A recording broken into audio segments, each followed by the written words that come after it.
আসসালামু আলাইকুম। কেমন আছেন সবাই? আশা করি যে যেখানে আছেন আল্লাহর রহমতে ভালো আছেন। আজকে আমি রান্না করব বেগুন ভাজা আর গুঁড়া মাছের চচ্চড়ি।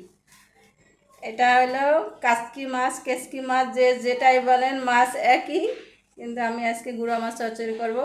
গুঁড়া মাছটা কেউই খেতে চায় না কোটা ধোয়ার ভয়তে, তো এটা কোনো কাটাকাটির কোনো ইয়ে লাগবে না, একদমই গুঁড়া মাছ। কাসকি মাছগুলো থাকে গুঁড়া একদম। তো এটা নদীর মাছ ছিল, সেই জন্য আমি আনছি, আইনা ভালোভাবে ধুইয়া পরিষ্কার করছি। এটা ভালোভাবে ধুইতে হবে, এটার ভিতরে শুধু ময়লা থাকে। ময়লাটা ভালোভাবে বেছে ভালোভাবে ধুইতে হবে লবণ দিয়া। এখানে আমি জিরি জিরি করে একদম কুচি কুচি করে আলু কেটেছি। মাছগুলো যেহেতু ছোটো, আমি আলুটাও সেভাবে ছোটো ছোটো করে কাটছি, একদম পাতলা পাতলা করে। তো আলুটা আমি দিয়ে এখন এখানে 1 কাপের একটু কম পেঁয়াজ দিয়ে কাঁচামরিচ কেটে, আর 1 চামচ হলুদের গুঁড়া, 1 চামচ মরিচের গুঁড়া, আর পরিমাণ মতো তেল লবণ দিয়ে আমি এখানে আলুটা ভালোভাবে মাখাইয়া এখন মাছটা আমি দেবো, দিয়ে মাছটাও আমি ভালোভাবে মাখিয়ে নেবো আলতো হাতে।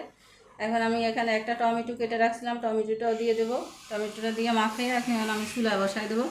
এখানে বেশি পানি দিতে হবে না, গুঁড়া মাছ তাড়াতাড়ি হয়ে যাবে। এখানে আমি আধা মগ পানি দিয়েছি, পানি দিয়ে এখন আমি মাছটা চুলায় বসিয়ে দিচ্ছি। এখানে আমি বেগুন ভাজার জন্য আমি একটা ফ্রাই প্যান বসাইছি, ফ্রাই প্যানের ভিতরে পরিমাণ মতো তেল দিয়ে দিছি। তেল দিয়ে আমি বেগুনটা ভেজে নেব।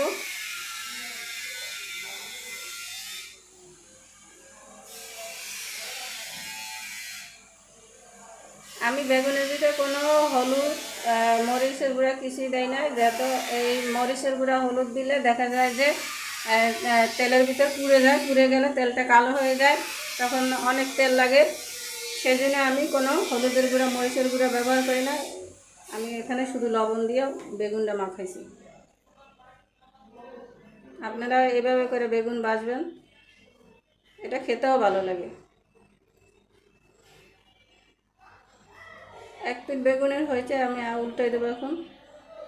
আমি এখান থেকে বেগুন কোনো একটা বেগুন উঠাবো না, সব বেগুনগুলো এই তেলেই ভাজবো।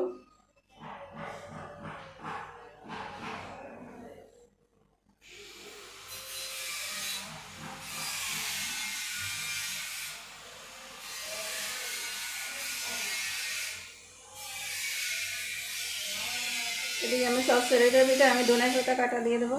ধনে পাতা কুচি করে রাখলাম, সেটা আমি এখন দিয়ে দেবো।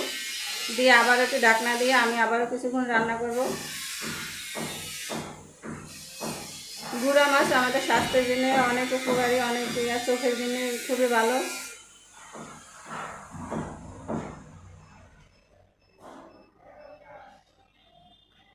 বেগুনটা আমার ভাজা হয়ে গেছে, এখানে আমি মাঝখানে কিছুটা পেঁয়াজ কাটা দিয়ে দেবো আর কাঁচামরিচ কুচি দিয়ে দেবো। দিয়া এখানে আমি একটু হলুদের গুঁড়া একটু লবণ দিয়ে আমি এটা একদম বেরেস্তা করে বলবো পেস্টারে।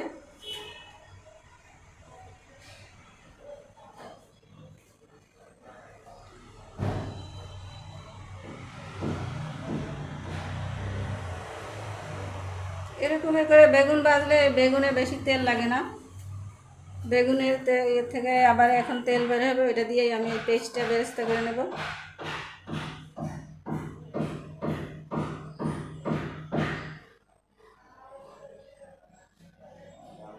পেস্টটা যাতে নিচের থেকে পুড়ে না যায় তার জন্য বারবার উল্টিয়ে দিতে হবে।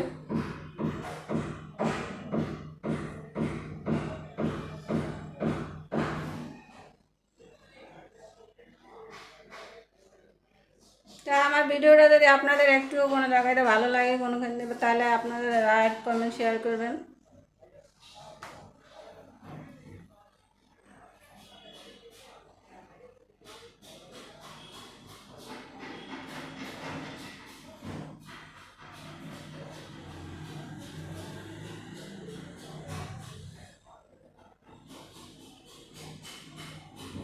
আমার বেগুন ভাজাটা হয়ে গেছে, এখন আমি চচ্চড়িটা ভালোভাবে এখানে একদম কোনো ঝোল রাখবো না, একদম চচ্চড়ি থেকে যখন তেল বের হয়ে আসবে তখন আমি চচ্চড়িটা উঠাই নেব।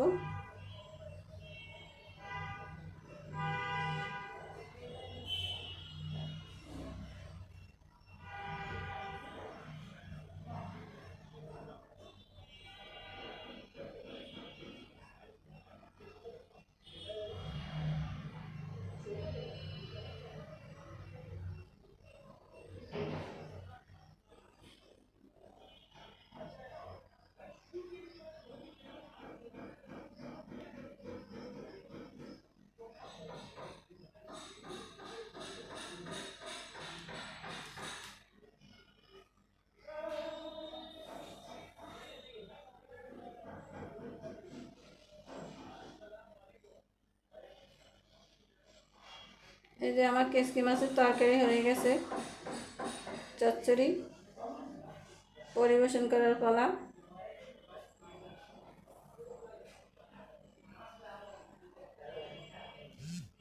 আসসালামু আলাইকুম, ভালো থাকবেন, সুস্থ থাকবেন, যে যেখানে আছেন অনেক অনেক ভালো থাকবেন।